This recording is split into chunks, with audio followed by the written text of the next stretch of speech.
Sa iba pang balita, ipinag-utos na ni Pangulong Noynoy Aquino ang malalimang investigasyon sa pagkawala ng high-profile inmate na si Rolito Go noong Martes sa New Bilibid Prison. At may live report si Chino Gaston. Chino? Yes, June, mismo ang Pangulong Noynoy Aquino na ang naghahanap ng mga kasagutan sa likod ng misteryosong pagkawala ng presong si Rolito Go mula sa New Bilibid Prisons noong Martes.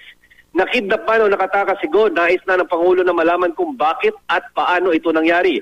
Napapanahon ayon sa Pangulo na muling suriin ang sistema sa Bilibid kung saan pinapahintulutan ang mga bilanggo gaya ni Go na magkaroon ng sariling kubo at iba pang pribilehiyo.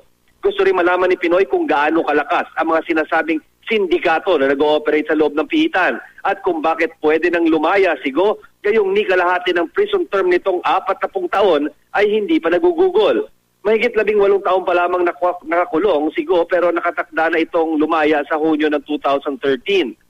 Abala ngayon ng DOJ sa investigasyon para malaman kung sino-sino sa mga tauhan ng Bureau of Corrections ang dapat panagutin. Una nang sinibak sa pwestong 5 tauhan ng Bucor sa NBP at kahapon, mismong si Bucor Director Gaudencio Pangilinan ang nag-file ng indefinite leave. Aminadong hepe ng NBP na mahirap burahin ang dungis na dulot ng pagkawala ni Go sa Bureau of Corrections.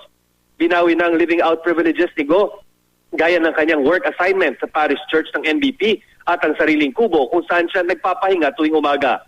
Sa ngayon, nananatili si Go sa NBP Hospital sa loob ng maximum security compound habang ginagamot ng mga doktor at sakaling gumaling, hindi na siya isasama sa iba pang bilanggo para na rin sa kanyang seguridad. At yan muna ang pinakasariwang balita mula rito sa Muntinlupa. Balik sa iyo, June. Maraming salamat, Chino Gaston.